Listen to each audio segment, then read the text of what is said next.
Alright, damn, this is tall. Alright, I got this. Shit!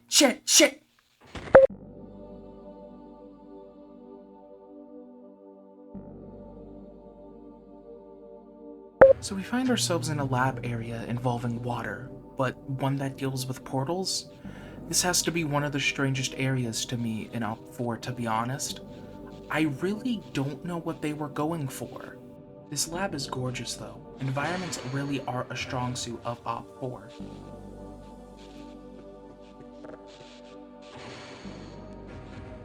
Here is one of my favorite parts of Opposing Force. Each map, there is always going to be a unique place that a placer's gun sends you to.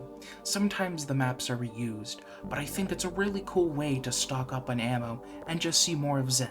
Zen, I think honestly, is one of the most gorgeous areas in Half-Life. Even just stock Half-Life. I think it's so alien, and it really captures just how little humanity knew of what they were getting into. This chapter only has one NPC too that you can interact with, a hazmat-wearing scientist, one of the only ones we see.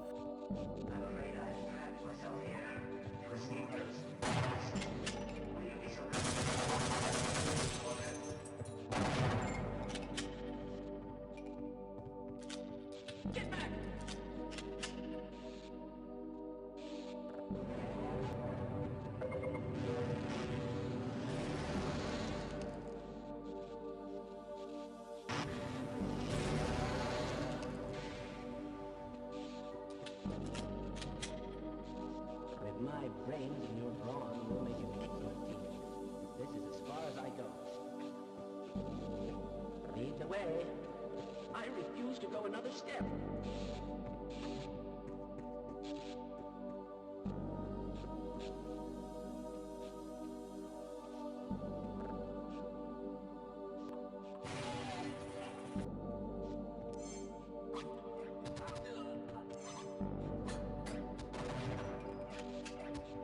This area has had some weird implications on Half-Life lore to me. In Half-Life 1, the anti-mass spectrometer was supposed to be a massive test in teleportation, and really show off the technology. Later in Half-Life 1, however, we learned that Black Mesa has had teleporter tech for a while. A scientist in the Lambda Labs even states that this is supposed to be a secret, saying, "You're not authorized to know about those. But I can tell you already know a great deal more than one man is supposed to." This is even expanded upon in Blue Shift as we see Dr. Rosenberg take us to the old teleporter labs. And is one of the many reasons, in my opinion at least, it is hard for me to call Opposing Force canon.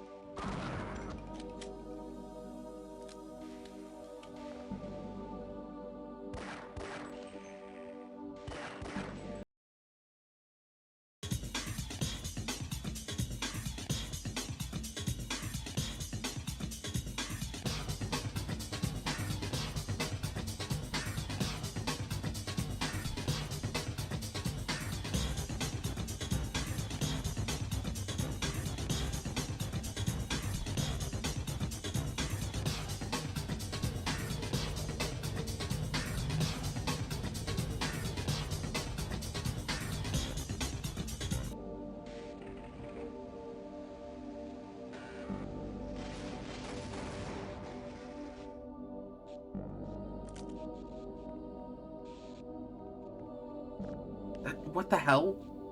Damn it, my Deagle's jam. What the fuck did you do, Adrian?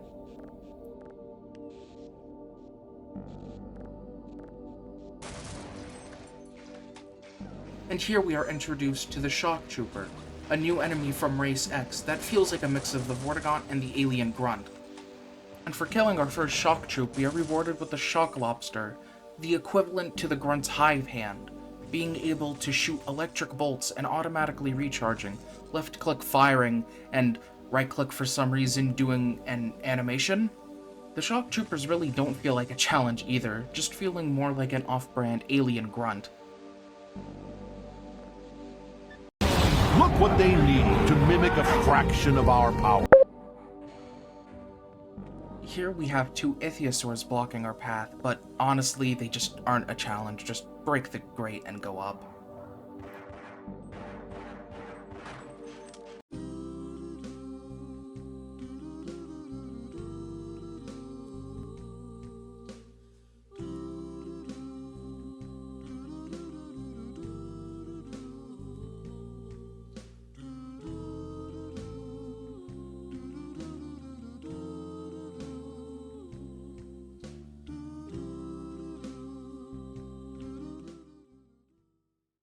We return you now to your regularly scheduled program.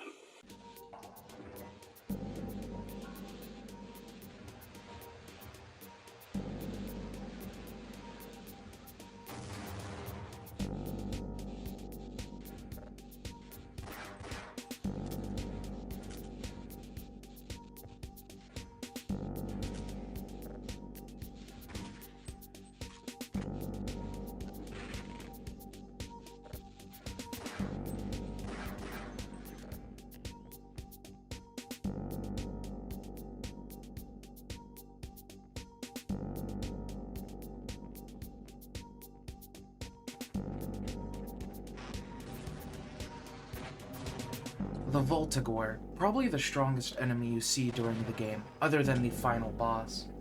They are rare to see, but not the most rare. Placed in often I feel good spots, other than one part, but we'll get to that.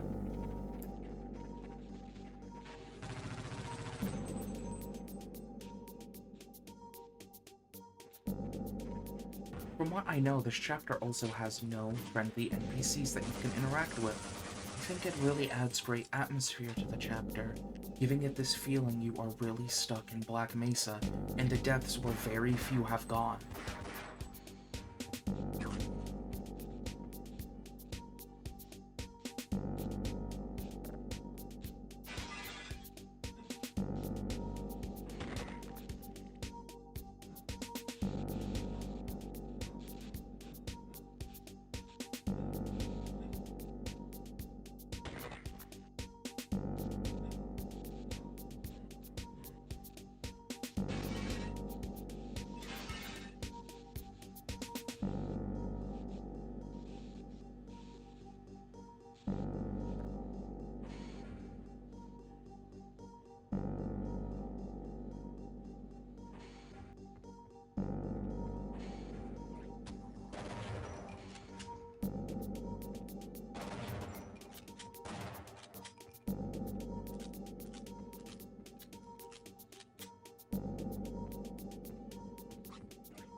Jesus Christ! I warned you!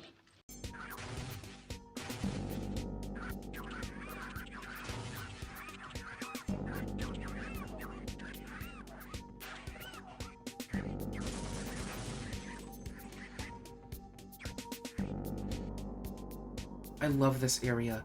I think the idea of Black Mesa making a habitat for Zen creatures they've captured is such a cool idea, and I really hope if we ever get another Half-Life game, we get a Combine research facility with studying them or maybe turning them into synthetic weapons like the Striders or Hunters.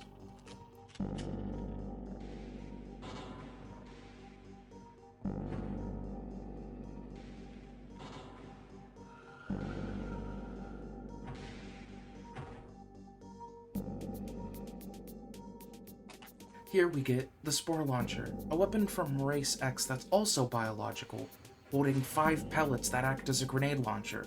I've always found it strange that Black Mesa has their hands on this. Race X seems to be unknown before the Resonance Cascade, as neither Barney or Gordon run into them.